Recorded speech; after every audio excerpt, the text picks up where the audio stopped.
And they use it for God knows what. Porno movies, I don't know. Again? Now I have to go to the bathroom.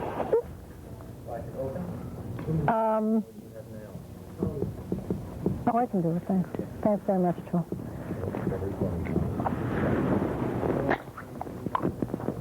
Such poison, I don't know why I'm drinking this. It is?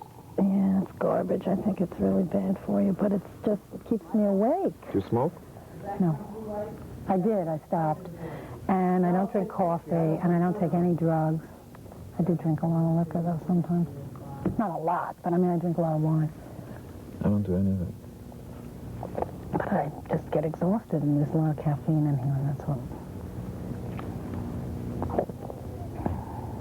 Okay, are we ready? Oh, for God's sake. Which way did it hit? That was good. That's it. No. Yes. Okay.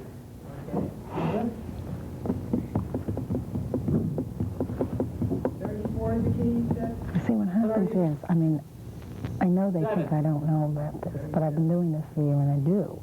It's like the more light that they whoosh on you, obviously it takes everything out, you know, all this. Oh, wait, that's his backlight. And when it don't, it's like we look like we're in these kind of like shadows, like this kind of ghoulish, surreal. Yeah, I do know how that works. But I keep my mouth shut. This ain't my show. Well, if you want something, you should speak up. Two blondes, responding, awaiting my every whim, you know. This whole sex thing we have to discuss. Really? Of course. Isn't that what you think it's all about? Yes. I Okay. do have good support, though. I beg your pardon? See,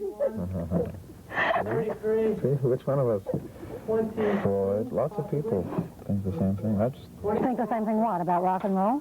About life. Oh, life.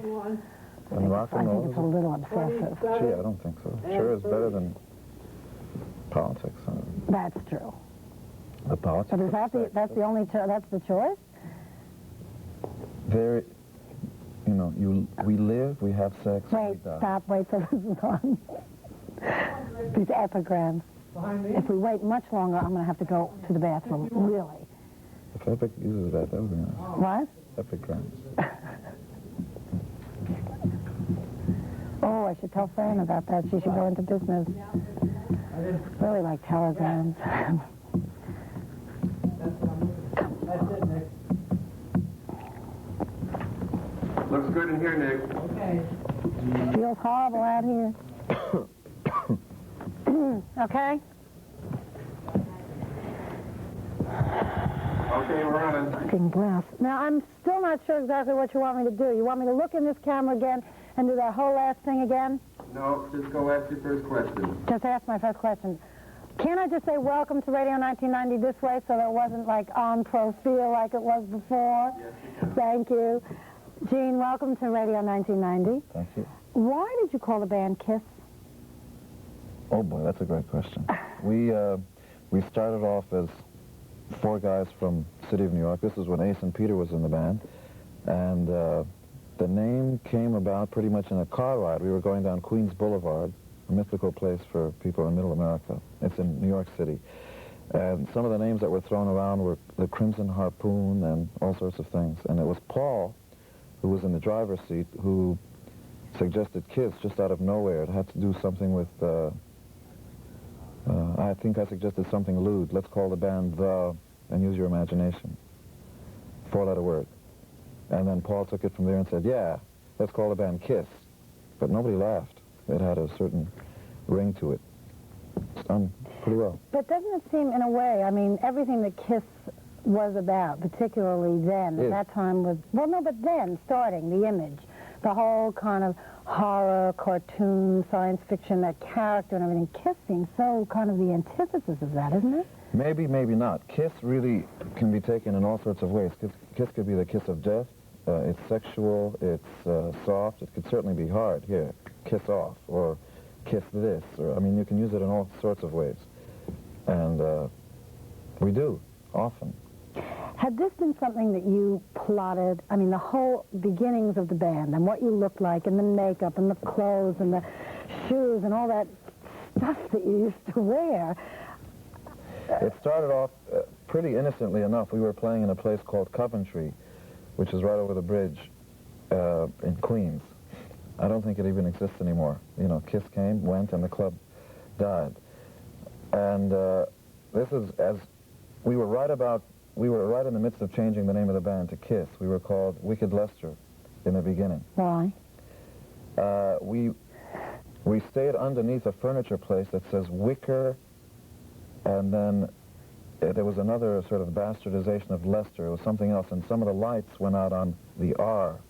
And it looked like, if you imagined what the letters would go like, we just imagined we saw Wicked Lester right underneath the loft that we were rehearsing in Chinatown. And, you know, there's as good a name as that. I mean, Pink Floyd, Wicked Lester, it had that sort of ring to it. But we didn't want to be Pink Floyd. We wanted to be known. Didn't want to be faceless. And then we decided to change the name of the band to KISS, but we didn't know who or what KISS was. We decided to start playing very sort of hard music based on late 60s rock and roll, the heavier bands, Cream and Jimi Hendrix, The Who, especially The Who early on. And we were playing in Coventry, and there was nobody there. The audience wasn't going to come in until the next night, but we were there the night before. Anyway, to make a long story short, we decided to put makeup on, just for the hell of it. And ironically enough, the same makeup that we put on that night is the same makeup that we wore for 10 years. You refined it a bit, though, didn't you? I mean, it did sure. become more elaborate. And didn't you change the characters sort of somewhere in the midst of the... No, I don't know what's been written or whatever, but as far as I can remember, the makeup was pretty much the same, but of course, you know, a straight line going up and down your face gets better only with practice, but it's basically the same design. And then, of course, the outfits came much later. But the idea for that really came innocently enough. There was no master plan. Nobody sat down, not Gene Simmons, not anybody else, and said, the way to success, you know, none of that stuff. But you did somehow take different elements of different things. Like you said, you were wanting to play heavy rock, which was based kind of on Cream, Who, all that. Alice Cooper had been quite theatrical up to that point. So had the New York Dolls. Alice was also You'd seen them. Yes. Yes. We saw that. There's an interesting story about that. We were rehearsing as Wicked Lester in the loft on 23rd Street and 5th Avenue. And we went to see the Dolls at the Hotel Diplomat. And I walked in and I just saw these guys who thought they were stars. I'm saying, these guys are nobody. Why do they act this way? But there was a certain magic, an ambience. And I loved it. And Paul and I looked at each other. We said, there's something going on here, and we got to do something about it. So we went back to the loft and put on all this sort of fey, excuse me, Dresses? furs, and no, that's privately. Boy Jean, that came before. Furs and, you know, lipstick and teased hair and just all that stuff. And if you're 6'2", it just doesn't look very convincing. And we decided that it wasn't for us. And the makeup was just something that started off innocently enough and worked. And we had a ball with it. I mean, as soon as it started, it was its own thing. As soon as you put something on, you tend to sort of, it lends its own thing. If you put on a military uniform, you'll tend to stand more sort of erect because it infers that. So as soon as I put the makeup on, different things happened. What did you feel like? Stronger, bigger, much more lewd, you know, hungrier, just all this other stuff. My voice went down an octave and, you know, sort of tore up. Completely different. Paul and I would look at each other when we were playing the clubs, because it affected Paul much more, certainly, than Ace and Peter. And, you know, you would forget that without the makeup, there was this sort of other person that you knew. And once we took the makeup, there was really a Clark Kent, Superman alter ego thing. And we were aware of it at the time. We knew that before we were on stage, we related to each other one way, and as we got on stage, it was a different thing completely. Does this kind of mess things up for you privately or personally at all? I mean, I know for years we talked about the problems of being trapped in that kind of thing and not wanting to go out, never being photographed. And it started off innocently enough when some photographers were, right at the very beginning, the first years, tried to take pictures of us without makeup. And I didn't really care. I just happened to turn the wrong way. And Wait a minute. You would never let anybody take pictures of you without makeup. It was a big, I mean, this was definite. There was a whole big number about that, wasn't there? Come on, there was. Why?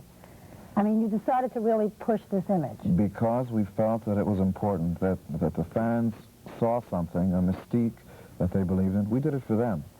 That the fans saw a mystique, and we didn't want to ruin it. I didn't want to throw water in somebody's face and say there's no Santa Claus. And, you know, there really are heroes that have their own code of honor. And part of that is maintaining a mystique.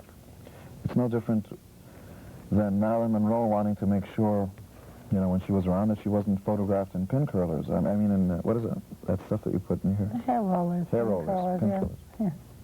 You know, you want to make sure that you're seen in the way your audience, your bosses, want you to be seen. People, when they go to work, dress up in the way the work demands. Well, the bosses are the audience, and they wanted certain things, and we were very happy to abide by that. Privately, did that present a problem for you in terms of movement going out? You couldn't go out very much.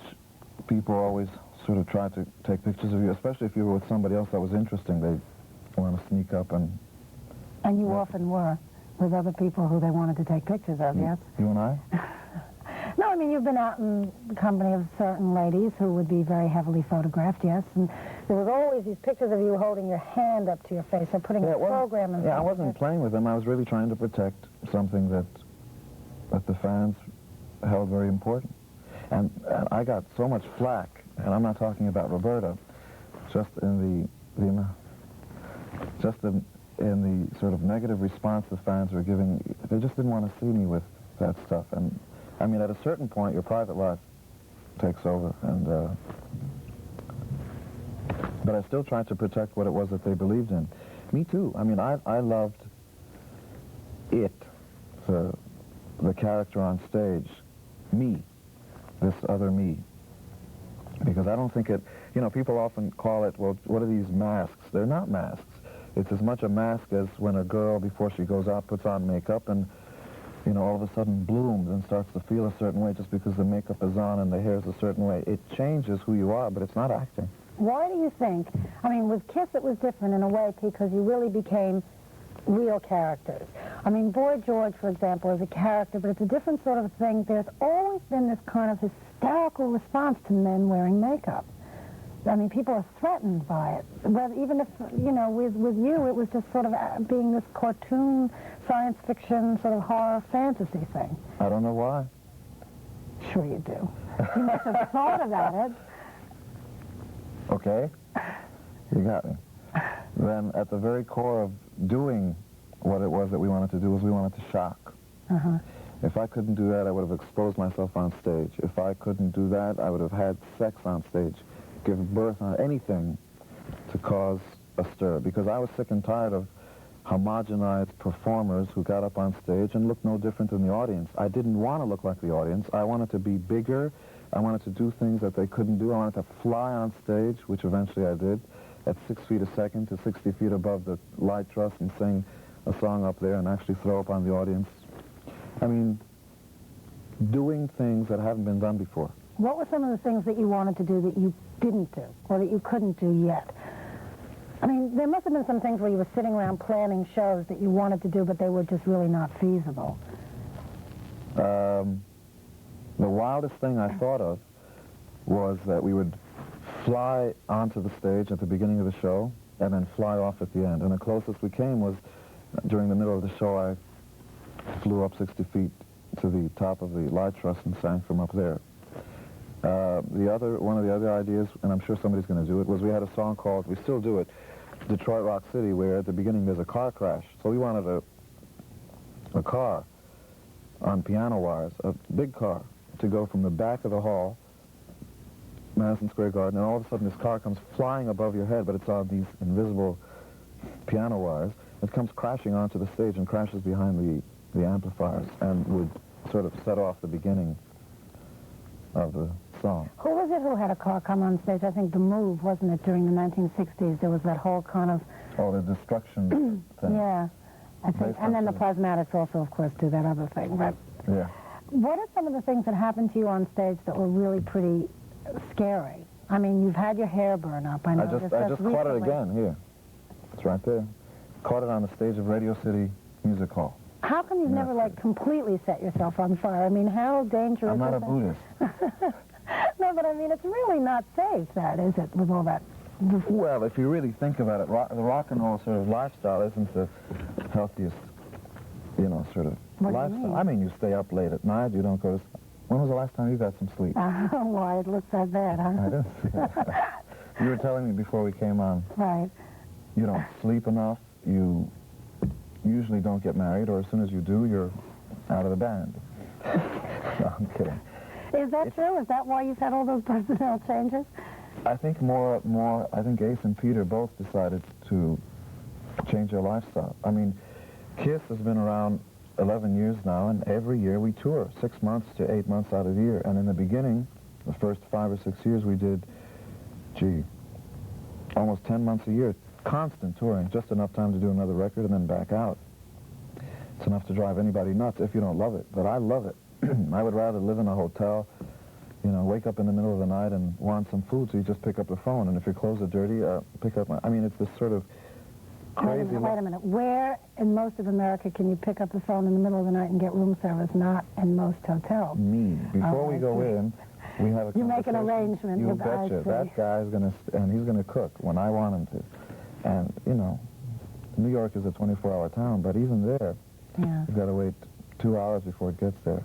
But back to the unhealthiness of it, the setting yourself on fire, all that kind of stuff, you know, the pyrotechnics. No, I know, but the pyrotechnics that you've done on stage, have you ever been scared? No. No, it's funny. Even the most dangerous thing I ever did was that flying sequence where you're hanging by a piano wire, and if that snaps, it's out. It's over. There's no net, nothing. No, fear doesn't come into it. It has more to do with... I'm sure doctors have a word for it, but people sort of understand. As soon as adrenaline runs through your system, if you're a football player or anybody that goes through any pain, you don't feel the pain until after the show, because the stuff is running through your system, and you know, it just makes you go longer, and no. How did this whole thing with the tongue get started? When I was born, the doctor pulled out... Now, come on, seriously. I remember being in the 7th grade, Joseph Pulitzer Junior High School in Queens. And I don't know what must have happened, but somebody must have made a joke, and I stuck my tongue out as a sort of a, yeah. And I saw everybody, especially the girls, going, you know, sort of, what the hell is that? So all these rumors that you had this operation to make it longer and all that stuff, that's not true? Oh, no. I had operations to make it shorter. They used to. Are you proud of KISS and what you've done so far? There was never a Don Kirshner in back of the band. There was never a sort of a Svengali figure. It's us. And yeah, Neil Bogart wasn't instrumental, you don't think? Neil was the man. Here's the history of the band. The band got started in the clubs in New York City. We started to promote our own shows and came up with the makeup, the design, the logos, the entire thing. And actually, we're playing songs that wound up on the first and second album before we ever recorded.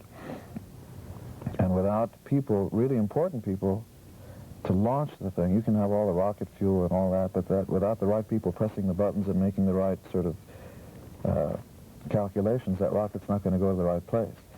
So we were ready to go, and without Bill O'Coin, who was our manager in the beginning, and without Neil Bogart, who was our first record company in the beginning, we couldn't have gone anywhere, I don't think, regardless of how much of the show was put together before. But yeah, they were very, very instrumental. You had to have somebody, a manager, and certainly a record company that wanted to take the message and take it to the people. Yeah, they were very instrumental. Did you feel that many times you weren't really taken seriously, that you were dismissed as a cartoon band? Yeah, but it didn't matter, because we knew what we had, and even if the press never got it, they still don't get it. But that's not important, because there are still people who, you know, sort of, you know, budge around in their seats. What is it? Nudge around or budge around? Move around their seats at the thought that Santa Claus is still a very sort of important figure in in Christmas. And I love heroes. I love rock and roll. I love icons. I like anything that has to do with lifting people up, putting a little magic in your life, you know, for 3 hours, make you forget about the traffic jam outside or the homework at home, just anything that makes you forget about your problems, the legal high. Doesn't matter if grown-ups understand it. You know, if critics who are given free tickets and free records get it. It's beside the point. It's the people, the fans. Ultimately, I mean, if critics were really the deciding factor on who was going to be the biggest act, then all sorts of obscure artists from Ya Wobble to Patti Smith would have been the biggest acts in the world. So, did you ever feel limited musically with what you were doing with KISS? I mean, when you did your solo album, you did work with a lot of other musicians. You had an orchestra and choruses, and it was... What did I catch flack for that? Why? It was, well, who? What do you mean? The fans. You have this thing about the fans that they're not willing to grow with you, though. But why? I mean... I've got my own heroes, from, you know, female and male, and I want them to be who they are. I don't want certain heroes to move around. Who they are, who you perceive of them as, I mean... What they do in their work, and often in their private life, if they do something that sort of shakes me up, I think to myself, well, they're not like that at all, it's just an act, and it's, you know, I don't want that.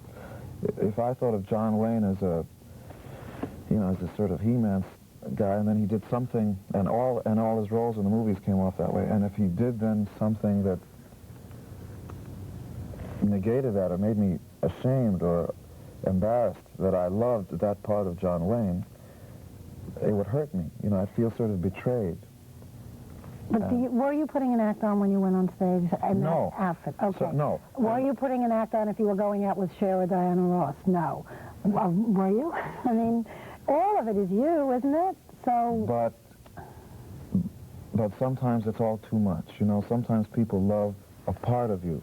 And when you're a performer, when you get up, when you're playing a band or if you're making movies or whatever, you really only are showing people a part of you. I'm not going to show everybody all of me. There's too much. I mean, yeah, damn straight. No. In other words, there are too many different... Everybody's got 1,000 faces, you know. I'm a big fan of Lon Chaney, who was often called the man of 1,000 faces. And everybody's got all these different personalities, and I don't want to mix the fans up. I mean, there's just enough... Don't you have enough faith in them to think that you can take them with you?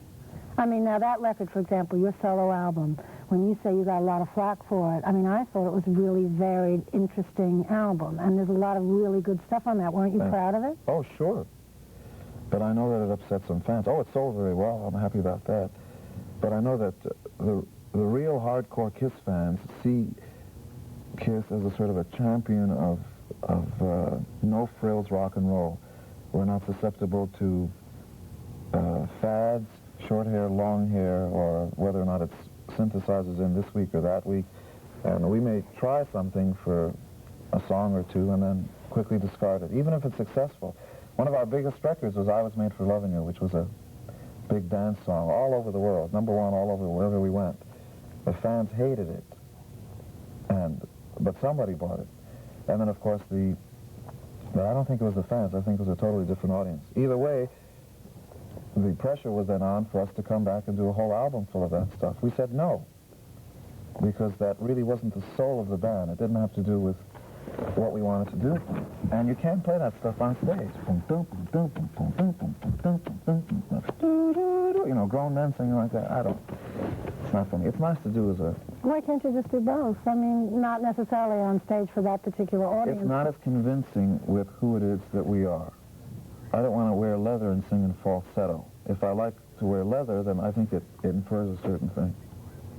Now that you're not wearing all that on stage, how do you feel? Do you feel less tall, less powerful? Do you feel more agile? I mean... It's much lighter. I mean, when I wore all that stuff, and I don't mean to say stuff to put it down, when I wore all the armor, which is what it was, and 8 inches of platform boots, each boot was about this wide and came to mid-thigh.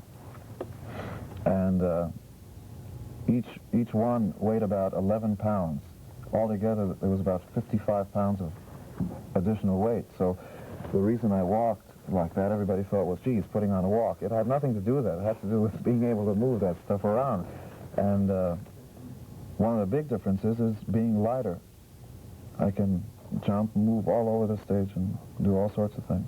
And the reason we didn't follow Lisa Robinson's advice and a couple of other people's advice to take the makeup off much earlier is really that we wanted to see the concept through until its sort of natural end. I don't mean at the end of the band, but do everything there was to do in that format. You know, finish what you started, and then you can move on. You know, before the not the cocoon, but before the see, it's too big in there. That's why that's happening. Before the caterpillar, you know, gets into the cocoon, he finishes his life as a caterpillar. Well, wait a minute. Come on, this is good stuff. I have to interrupt you just a second.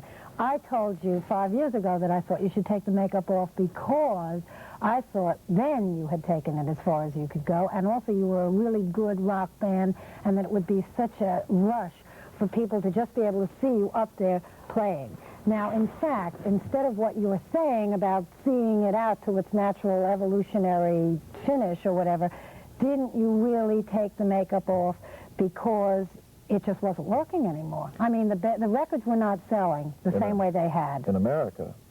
See, at the same... Okay. Well, it ain't the world. It used to be. Used to be 10, 15 years ago that if you, you know, if you sold 1 million records in America, that was it. It doesn't work like that anymore.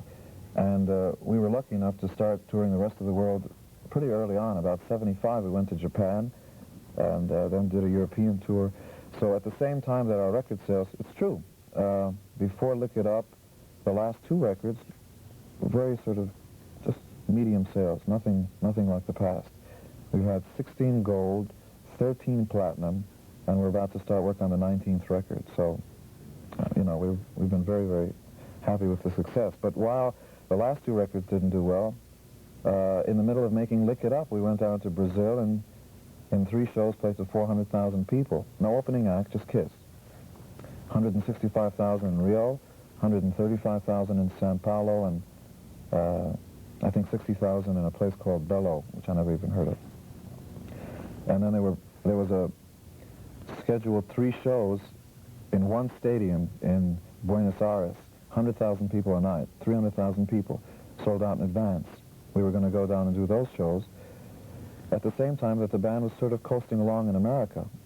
We didn't do those shows, incidentally. There was a bomb scare. I don't know if you read about it, but there was a militant faction, some nuts who thought that we were called Anglo-capitalists or something. I guess they're right about that. We're English speaking. And they threatened to blow up the stadium. So the government got in touch with the U.S. Embassy there, and everybody thought it was not a good idea. Okay, wait, stop for 1 second. What do you want me to do? Nothing. I'm sorry, it's just all this waving. Why don't we just stop for a minute while you do whatever it is, and then I'll just ask the next question. Thank you. She was right, huh? Thank you. Oh, mine... No, it's because if you're sitting that way. It's all right, sit like that. It's okay. I did take the card away, Mike. I didn't move the side card. I meant the bottom card. No. So you just... Okay, why don't we leave? Hold on. Is this... I gotta move you. Look out. Is this too down? Should I come up? What do you mean? Give me that. I mean, are we too down? I don't mean in lighting. I No, mean, this is exactly the way I want to do it. Oh, okay. This is terrific. What do you mean? You mean just... do you want it funnier? Don't worry. No, this is perfect. This is fine. There's certain things I really want to talk to you about, so this is... Give me a close one. I just went in my eye. Don't tell me that What? you can't use a lot of that No. good stuff. True. Oh, okay. I just had a sense that something was wrong here with this lighting. That's why I I stopped. had to move you out a little bit. I know. We were getting a shadow on this I know. Okay. Is it all right now? I moved you out a little bit. Just be careful because the soda, you're just going to spill it all over the place. Ooh. Oh, it's cold. Can we lower the air conditioning a little? Are you going to be like another minute or not? No. Oh, because I could go pee. Okay. Turning it off. Off? Not off. No, I'm turning the temperature up. Thanks. Okay? Have you been to the Hard Rock? I went That there. is such a stupid thing. I went there the other night with Stella Hall, who's John McEnroe's girlfriend, and had a birthday party, and so I had to go for that. I will never step foot in there again. I found it the most loathsome place I've ever been. Didn't like it? Oh, it was horrible. Well, let me tell you. Why, you one of the investors? No. Oh. I went in the night before it opened. It was open Right. on Monday with Liza, just to sit and shoot the bull with the owner, who she knew, and Rock Trainer. Lisa now. And so I was in, you know, they gave me one of those cards. You get it looks like a gold American Express card, but it says Hard Rock Cafe. And If so you really, wait, hold on a second. If you're really going to be another minute, I could really go to the bathroom. Oh. All right, go ahead. So I went in yesterday and I saw an old, so they gave me a nice big booth and, you know, the world's yours. So that was nice. And then a friend of mine who I haven't seen for years went downstairs. It's the place where It's too much celebrity, not live kind of crowd. It's like the Cafe Central. I hate that place, too. I can't go there. Paul loves that. He's there every single night. I hate those places. I'd rather just go to Howard Johnson's. I really mean it. I just wish there was a Max's Kansas City. That's what I miss. I'm serious, because there's no place. Yeah. Are we going? Now it's a little hot in here. I'm sorry. I know it's... Can there be something in the middle? Sure, hold on. Thanks. Music was simpler in those days. There were less sort of... It was rock and roll and then MOR. Was it? Oh, what do you mean? Television? Which days are we talking about? Are we talking about 74 or are we talking about 71? I mean, because... Please, I have real theories about this. Tell me. We're too far away from each other now. I think that's okay. Mm-hmm. Well, I don't know. Tell me about the theory. Well, in 74, there was CBGB's at the very beginning when nobody was there except us. And then there was like... But it didn't mean anything in the rest of the country. Well, I see what you mean. Yeah, in New York. Okay. Who's talking about the rest of the country? I'm not talking about the rest of the country. I'm talking about the stuff that the rest of the country reads about in magazines and wants to come and see. Yeah. Whether it was Max's Kansas City in the 60s. I used to buy Rock Scene every... I know, and I'm doing a book of it, I think. Cause, Oh, you should. There's so much stuff. okay. Because you have the picture of I know, I have... the original picture of just us in the loft. We were Was one that of the the bands. makeup we do? Grooming with. of it? I've got a picture of that to make it. One of the Okay, early- wait, I have to ask you a new question. This is like a new day, and we were right in the middle of that whole rap, which I liked. But This is all a right, new let me day? go back. Come back Yeah. up if you want. It's like they do it in 5 parts every day for over a week. Oh. See what I mean? So it's like I have to pretend this is like a new question. Okay, hold on, wait a minute. I'm going to rephrase the other question because I got to get you back to it. Okay. I was one of the people who thought you should take the makeup off 5 years ago because I thought that you were just a good rock band, that people should just get a great rush seeing you play without that, and it would be something different, and it would be totally unpredictable, and in its own way it would be outrageous. And it was in the spirit of shock that you sort of started it. Now, you're saying you took the makeup off this past year because it had really come to its natural end in the sort of evolutionary process. In fact, isn't it really because the other thing just didn't seem, in America anyway, to be really working anymore? The record sales of those last 2 records were down, and maybe it was time for a change.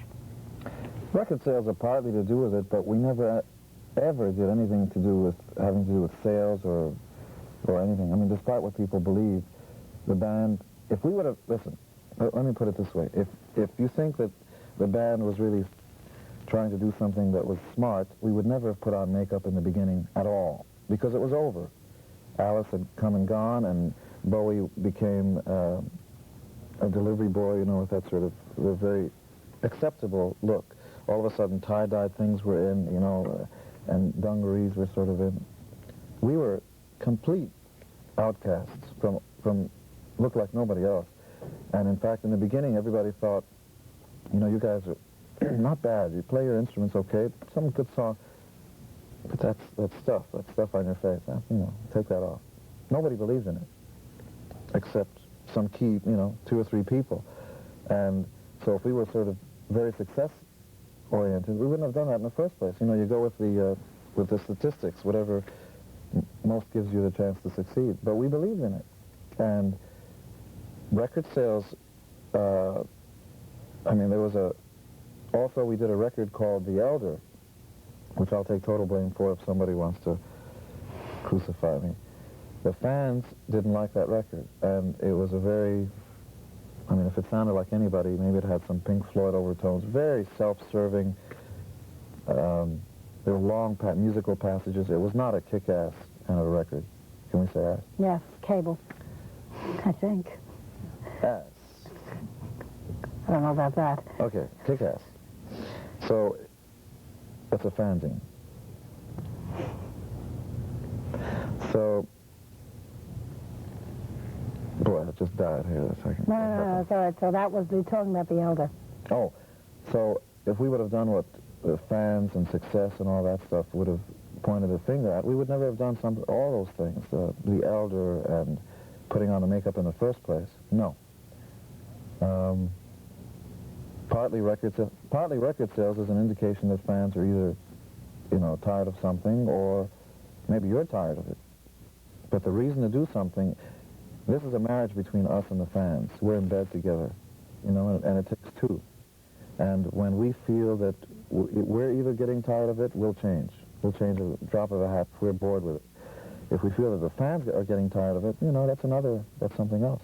And part of that was that, but also America is not the whole picture. The world is the picture. There's no more, I don't want to come off like a guy who reads too many books, but the Marshall McLuhan-esque, global village is now in. Why don't you want to come off as a guy who reads too many books? Because it's boring. Play your guitar and shut up. No, because you learn from reading books, don't you? Yeah. So. But, the only boring part about reading books is that people who do read them want to let you know that they do, and so it's a sort of a power thing. Yeah, I know something you don't. It's that thing. And that's what I mean by that. So there is no more just America and New York. It really is a global village, and English is the language, or rock and roll is the language, and at least English is the rock and roll language. And that can be understood anywhere. KISS, everybody knows what that means. Everybody knows what, hello and goodbye, hello Joe, all that stuff. What were the meetings like when you decided to take the makeup off? How did that come about? There were none. You mean one day just you and Paul called each other up and decided? And no, we went to a photo session. We had our outfits there and the makeup, and we decided not to put the stuff on. In fact, the album cover is what we were wearing that day. There are no outfits. It was that spontaneous, really? Yeah. There was no thought, discussion, and... None. It really was, and in fact, we took photos with and without. And at the same time that the record was being done, Lick It Up, we were in South America. Those big shows I was talking about for 400,000 people, were done in makeup. And we in fact had another cover lined up in makeup. And it was a sort of just a realization. We've done it all. Lick It Up is the new record, and I guess by the time everybody sees this, we're already working on the next record, which should come out in September, I think. When you were recording Lick It Up, you were not at that point thinking, okay, now this is it. This is going to be the record. We're going to try this. We're going to take the makeup off, and no. If it doesn't work, then we may not do this anymore. No. The only point which I'd consider not doing it is when I got bored. If it doesn't appeal to me, if touring doesn't appeal to me anymore, I wouldn't do it. But I love it. You get out there and it's a Disneyland's got nothing on touring. Before we start talking about your life on the road, I just want to ask you, you don't have to work anymore. You don't have to tour. You don't have to make records. You have enough money. So it's not for that reason. My mother took it all. I don't have any. But it wasn't really for that reason in the first place. Nah. Look, it never is. Business managers hate us. They hate our guts. Why? Because for 10 years we put on the most spectacular shows, the biggest. When people were going out with one truck, we were going out with 10 semis. Trucks. Yes, I know what that is. And at one point, we had 125 people on the crew. This was in the Australian tour. 14 55-foot trailers, or however long those things are. Whatever you see on the highway. It was ridiculous. We had enough firepower to blow up a village, for the pyrotechnics. And we were in competition with ourselves. We were putting on these shows. We wanted to get ourselves off and at the same time get the audience off. But there was no other band. It was the Little River Band and KISS. It's conceptually what the show's, the state of the art is. And now, of course, bands are really much more responsible. You got to have a good light show and a big neon sign in back. You got to have that. And fog, that's cool now.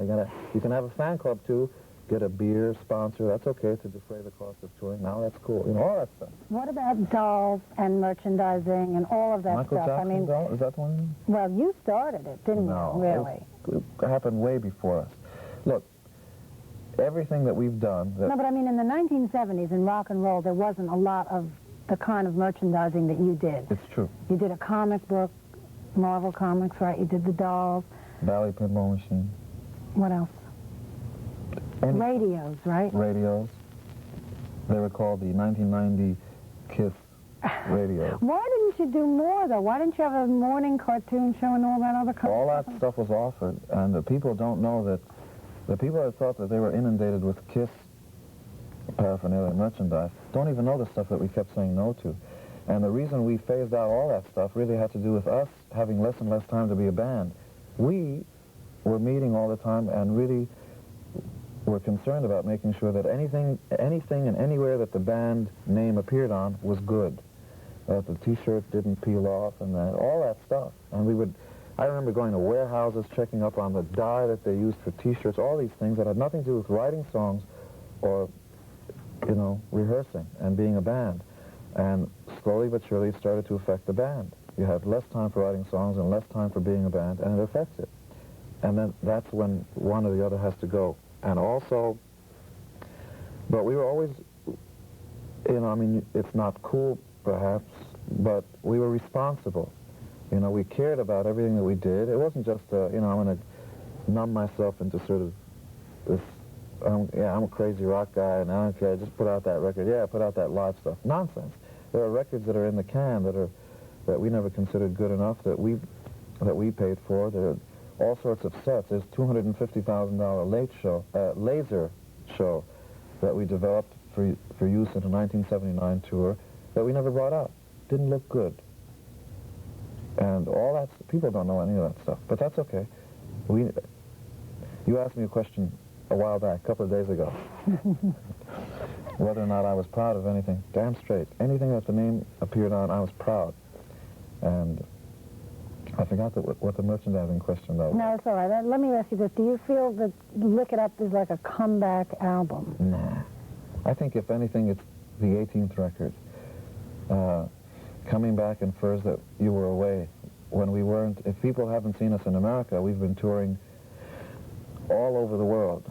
And, for instance, this year we went on a 14-country European tour that went as close to Russia as 80 miles in Finland. And we came back directly from there. In 1980, we went down to Australia and Japan, and, you know. So the times that we weren't here or busy, you know, being in America, we were all over the world. You now look like the people in your audience, which is what you said before you didn't want to do. How do you feel about that? It's been 10 years. It's okay. Now we can get a little bit closer, you know.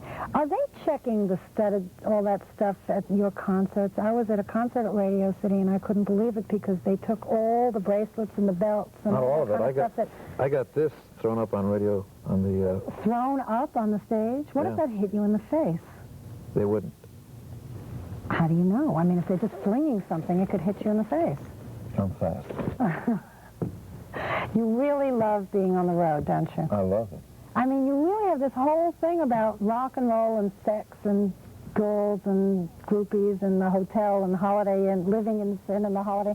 I mean, all of that kind of stuff. That's a good line. What was that line? I think it's yours, Living isn't in it? sin and holiday. That's good. Isn't that still really a major part of all this for you?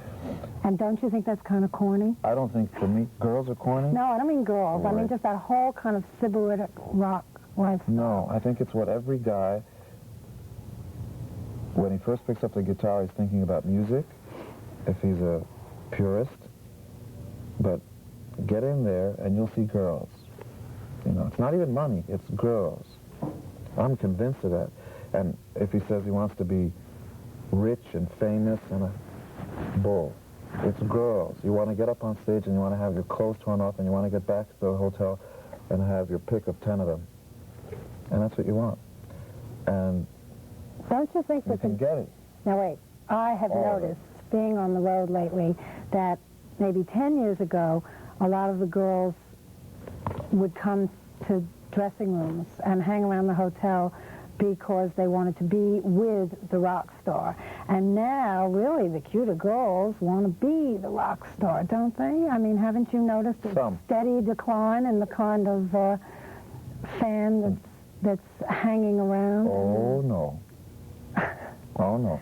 The more ambitious ones, just like anybody else, the fans that don't pick up guitars to start their own bands wind up in the audience. And the girls who don't wind up doing their own bands still want to be around it. If I wouldn't be a musician or whatever it is that I'm supposed to be, I would want to get close to it. I'd want to be a journalist or a record executive, or just to be around it, to come backstage and to see the girls. And it's girls and guys. You know what it is? It's showing off for guys. It's, hey, watch this. You know, when you're fooling around, hey, I can do this, can you do that? It's showing off. And I mean, for you, showing off, or for the boy fans that hang out? It's only for the audience. For the guys, you want to show off that you're strong and this and that. And for girls, you want them to think that, you want them to think you're appealing. Don't you think there's some kind of obsessive need that you have for this constant approval and... Yes. You have, I would imagine, a conflict in your life then, because you do have a healthy respect for women, right? You've worked with a lot of women, you've had girlfriends, you have people in your life that you respect in that way, and then when you get out on the road with this kind of trashy rock scene that goes on. Great. It's How do you wonderful. balance that? Why is it trash? Because why is being monogamous not trashy and being polygamous? Big words here. I'm not talking about monogamous or polygamous. I'm talking about, the kind of really demeaning scenes that can go on rock tours. Well, demeaning? Demeaning, yes. What is the meaning of this? Well, I mean, there's embarrassing... What is the meaning of... Oh, come on, don't do that. No, all right, don't. Drum roll. What's the meaning about it? Well, I mean, there's... If I was a girl, I had a boring life in Davenport, Iowa... And then you get thrown in the shower with a road crew standing around watching. Well, and then the next day everybody leaves and that's it, except you're sitting there with those memories. I think that's kind of demeaning. Okay, then my description of love affairs is just that it's the pits. People hitting each other and, pick any situation, pick a description of a relationship. If it's a fan with her musician or if it's two lovers. I mean, what's so great about love? Tell me about that. People fighting and ripping each other and possessive and jealous. And so, you're picking up, obviously, things that exist in some situations, but I treat my girls very nicely, and they come back. What do you love about being on the road? Girls. Aside from just the sex. No, really, you love the temporary kind of, the whole transient, joining the circus atmosphere about it? I am the circus. They join us. In other words, we set the pace. I don't want to do dishes. I don't want to worry about laundry. I don't like domesticity. I don't want to have 2 kids. I don't think I want to have any kids. I don't want a marriage. I don't want somebody tugging at me and saying, can I go with you or where have you been? I don't want to be asked where I'm going or what I'm doing. There's a great scene in The Thief of Baghdad. I don't know if you've ever seen that movie with Sabu, where he opens up the genie in the bottle and this huge genie, as big as a mountain, pops up. And, I feel like that guy when he's finally off and he's flying through the air. It's like a flying mountain. He's going, I'm free, free as the wind, and he keeps flying. That's that feeling that I love. And I wouldn't, anything that threatens to pull me down, to trap me to any one person or one thing, or I stay away from. That's why anybody that I care about, at least in my life, understands who it is and what it is that I am, and you take it as it comes. And they put up with it. Yeah. Really. Can you imagine looking ahead years and thinking of still doing this kind of thing? I don't mean just being free. I mean just really leading this kind of life, being in a band, being on the road. Or do you think that there's going to come a point where you're going to have to kind of diversify a bit and do other things as well, that this might be a bit limiting? Yeah. I mean, you'll do other things, but when you're in the middle of a party, nobody comes up and says, what are you going to do at the end of the party? I mean, you'll do something. And hopefully you'll do something that's fun, because basically I'm a hedonist. I like pleasure. I like, beautiful girls, great food, all the things that everybody else likes, all the other guys. Except I guess I'm lucky. I get a chance to do it more. Weren't you going to do a movie? There was that you cut your hair at one point for a movie or something, some movie. Well, you just cut your hair because you wanted to cut your hair. I can't remember. I think it caught fire. No, seriously. Didn't you? Wasn't there some rumor that you were supposed to be in some gangster movie or something? And what happened with that? You didn't do it.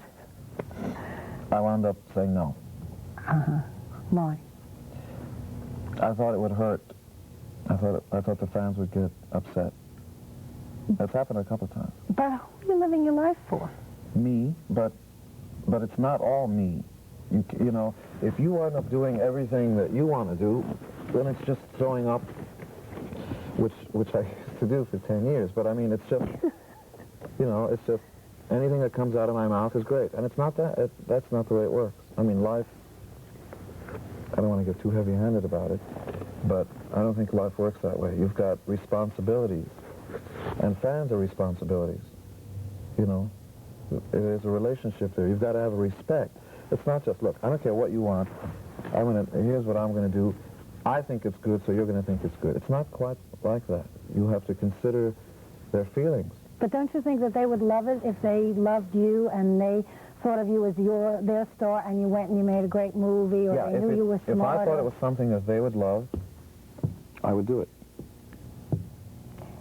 If they would love it, I mean, it would be along the same lines of what you would love, no? If you're thinking like-minded. Yeah, if it's on the edge, if it's not Mr. Mom. Did you see that movie? No. It's about a guy who stays home and takes care of the kids while the wife goes out and works. That's the basic premise of it. But you wouldn't do something No, like I wouldn't. So there's no danger of that. I mean, if you were going to do something, you would do, some science fiction thing, wouldn't you? Or a character who's on the edge, a strange guy. So. Are there things you want to write and things you would want to act in that you would want to write, or other kinds of stage productions and things you would like to do? Yeah, I've been writing all along. In fact, The Elder was based on something that I wrote.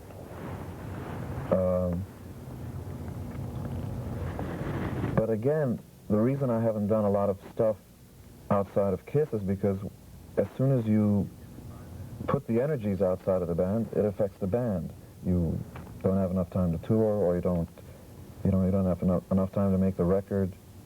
And KISS is not the kind of band that's sort of reclusive and takes 3 years off, and then the new album comes out, and it's heralded as we like to put out an album every 9 months, every 10 months, which is why in 10 years we've had 18. 18. Yeah. Do you consider yourself in the heavy metal genre? I mean, you seem more comfortable with that now than... I don't know, because before heavy metal, there was still KISS. So before people started talking about videos, I mean, we were making these things that later became videos. So the band, I hope, is KISS, whatever it's called. Last year, we took out Wendell Williams' Plasmatics on the eastern part of the tour, and then we took out a new group called Motley Crue on the west coast of the band, of the tour. This was last year, and it was the first time they played outside of California and stuff, so it was great. That's a real interesting thing to see. What, taking those bands on their first tours? No, Wendy, of course, has been on tour before. But anyway, when I saw Wendy on stage, I was obviously sort of infatuated. As a member of the audience, I said, gee, this is wonderful. I mean, what's missing here? And there were a couple of things missing, I thought, but she is, she's like unhuman, not inhuman, but unhuman, above human, something else. The way she thinks and the way she moves and does things. She's certainly not as, let's say, she's stronger than most women are. I was trying to pick the right word so that I don't get one of these. Not when I don't want one, anyway. From her, you mean? Oh.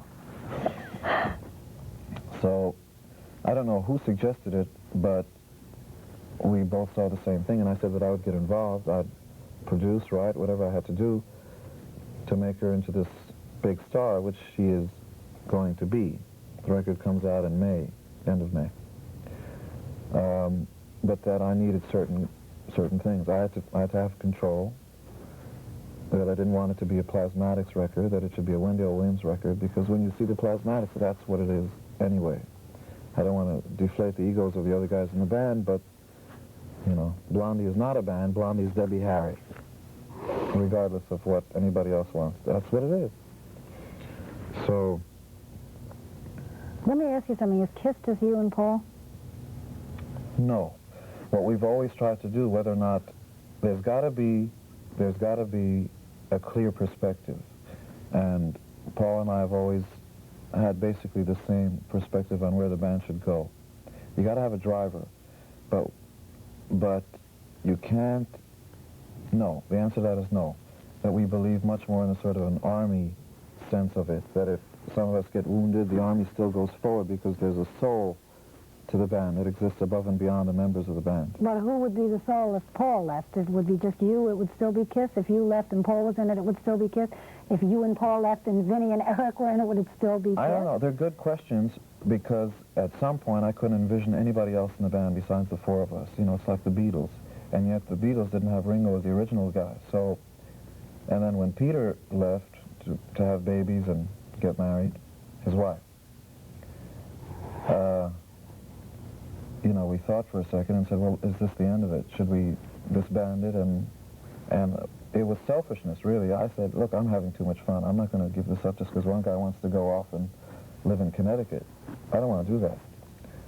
And so we got a new drummer, Eric Carr, who's been with us now longer than most bands exist, almost 4 years. And then when Ace, through a combination of car accidents and, you know, a different lifestyle, he also is in Connecticut with a wife and a baby, decided that that was the end, along with some good advice from doctors. You know, there was that period of, you know, should we do it or shouldn't we? And this was when Creatures of the Night was coming out, our last record, before Lick It Up.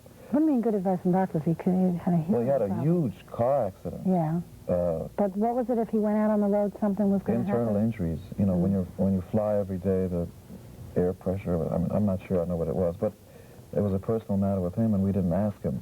It had to do with, you know, I went to see some doctors. Here's the advice. They suggest I don't do this. And so touring was out. And I love touring. I mean, I'd like to be out there 6, 8, 10 months out of the year. I don't care if I don't, I mean, I have a house here in New York, a place, but I don't care if I'm in it. I don't have to have the same bed or the same... Things aren't really that important to me. But at what point would it cease to be KISS then, do you It's a good question. I don't know. But I know that we would respect the name and I was going to say the legend, but that sounds too... The history of it, that we wouldn't try to defile it, because it's important. It's important to fans. Because KISS fans are nuts. You know, it's not just records and music and concerts. It's the posters, the belt buckles, the fanzines. There are so many KISS fanzines all over the world that I get that are based on this other thing. There's a camaraderie. You know, the KISS Army started off as a very innocent thing based on an incident that happened in Gary, Indiana, I think it was. A fan called a radio station and said, look, this is, his name was Bill Starkey, I think his name was, not Ringo. And he said to the radio station guy, this is from him, Bill, and then we read accounts in the newspapers, we want you to play KISS, because they're coming into town, they sold out the Coliseum, and you have to play KISS on the radio. And the radio station said, no, we don't play that stuff. He said, if you don't play it, by the time you get off the air at 5 o'clock, we're going to have thousands of people surrounding you. It was a little shack outside of town. And the guy said, yeah, sure. At 5 o'clock, he couldn't open the door because, and there was a picture in the newspapers, thousands of fans carrying signs. He went back in and put on a KISS record, then he was allowed to go home. And they called themselves the KISS Army, or the newspaper did. So we thought it was a good name for the fan club. you couldn't have fan clubs then. That was not cool. And you couldn't put out magazines for your fan club because... It was too much, what, like the Monkees or something? Or the Beatles. Yeah, I remember they did that. Yeah. So we did all kinds of... We put out a quarterly, every 3 months, our own magazine. That was never given to people, just to the fans. Mm-hmm. Told them, you know, little messages, little stories. Sometimes we'd write handwritten messages on a couple of copies that would only go out to a couple of the fans. You know, just that personal touch. Because without them, we wouldn't be here. Let me ask you just one more thing. You sort of discovered Van Halen. I mean, you did help them in the beginning. You saw them in a club. You produced a demo tape for them. You tried to help them in the early days. Yes. You have taken out on the road with you as opening acts Judas Priest, AC/DC, On their first tour. Motley Crue, On Iron Maiden. their first European. Scorpions on their first European. Cheap Trick on their first tour. Bob Seger. Bob Seger on his first national tour. How do you feel about the fact that some of the bands that opened for you are bigger than Kiss is now? Right now. That's And it. here. I'll just leave it at that. Well, of That's a good course. answer. Just let's leave it at that. No, seriously. I mean, there is a lot of competition between bands, isn't there? I mean, people are checking out how other bands are Sure. doing. Oh, To of course. pretend that there isn't is Of course. ridiculous. I would, and the thing that I always look for is, and the offer is always out there, to get the biggest, whoever the biggest guy is, and have like a, you know, the challenger. Put him up on the stage. Let Battle of the bands. Yeah, Yeah, I'd love the that. professional. Who's the biggest now? In what? In that genre? Any genre. Maybe Van Halen, Van don't Halen? you think? Yeah. Anytime, boy. Okay, that's great. Thanks. All right. I know I saw you going like that both times. I may act like I don't see you, but I see you. That was great and very nice. Okay. Okay, get together. Thank you. Head over. I have to pee so badly. How long was that about? 45 minutes. Oh, great. Oh, good. That's plenty for the radio I hope I didn't. Hope you A couple of Really? flub. Oh, don't worry. They'll edit that. we had all the flubs together. And use it in as a special. Yes. Like bloopers, right? TV bloopers. Now what do we Who's do? that? This is the IDs again. She's going to say, You want them all again? and would you do one also, Watch for Me and Lisa Robinson on Radio 1990? And give me like, you know, Is Leslie Make still Goodbye, here? British Sister. I could use some more lipstick, I think. No? No? Okay. All right, we're in darkness again here. Come on, guys, let's go. What time is it? Do you know? No. That can't be right. See, it's road It's time. the wrong day, too. Road time. Oh, no, it's the right day, but it's the wrong date. Well, when I come off the road, I just put this down. What, this is L.A.? No. Gee, I don't know what it is. No, it's not L.A. I don't know. Are you off the road now completely? This is it? You're here now? Starting You're to on. Oh, do good. the next Kiss record and then right into the movie. In the city? And you wouldn't say anything about the movie, you creep. Okay. I'm Lisa Robinson. Watch for me with my very special guest, Gene Simmons, all next week on Radio 1990. Okay, now what? Okay, this week. Okay. A little more.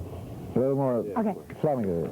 I'm Lisa Robinson, and Gene Simmons and I are going to be talking about sex all this week on Radio 1990. No, you don't want to use that? I love it. Okay. More? I'm Lisa Robinson. Please join me with my very special guest, Gene Simmons, all week long on Radio 1990. Be here. Okay, Gene, want to do one for me?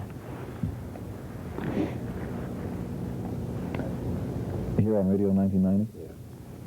Hi, this is Gene Simmons, and I'm going to be right here next... I like that. Hi, this is Gene Simmons, and I'm going to... What is that? It's the tape rolling back because it's not good. Hi, this is Gene Simmons, and I'm going to be her guest. That's Lisa Robinson. We're going to be right here, Radio 1990. Be here. One more. I like a... When is it Watch be for there me. or be square? I love those. Be there or don't be there with Boy George. I'll be there or don't be there. Be there or don't be there? That's what he said. Ted Nugent said the best new thing. He said something like, I mean, it's with love, I'm sure. They said, what does he think of Boy George? He said, oh, I think he's great, but I think he only needs one thing. And the interviewer said, what's that? He said, I think he needs a half hour on a Marine base. Okay, give me one more, Gene. Come on. Watch for me. This is a watch for me. Give me the USA Network, to Radio 1990 on the USA Network. Hi, this is Gene Simmons. Dad, what? Now you can I'm off. If I just have Radio 1990. Radio 1990. You have to remember Lisa Robinson. on the USA Radio Network. 1990. Yeah, watch for me and Lisa Robinson. Hi, this is Gene Simmons. Watch for me and Lisa Robinson right here, Radio 1990 on the USA Network. Okay. One more time, more stick. Hang in there, Lisa. Come on. These are important. Do you ever use these? Yeah, all the time. Hi, this is Gene Simmons. Be right here with me and Lisa Robinson as she talks. It's okay. Hi, this is Gene Simmons. I'm going to be interviewed by Lisa Robinson right here, Radio 1990 on the USA Network. Okay, can you give me one more with your tongue? Or with Lisa or her hands? Don't say no to me, please. I didn't say anything. I'm just thinking the tongue he's going to, God knows what he's going to do. No, I'm not going to do it. Ready? Hi, this is Gene Simmons, and I'm going to be interviewed by Lisa Robinson right here, Radio 1990 USA Network, right here. I didn't ruin that, did I? I went like that. You didn't see it. You were looking at him. One more. You got it. I like my going like that. It was good. Both of you do it. Let's fight it. Hi, this is Gene Simmons, and I'm going to be interviewed by Lisa Robinson right here, Radio 1990 USA Network. Okay, that's a wrap. Thanks.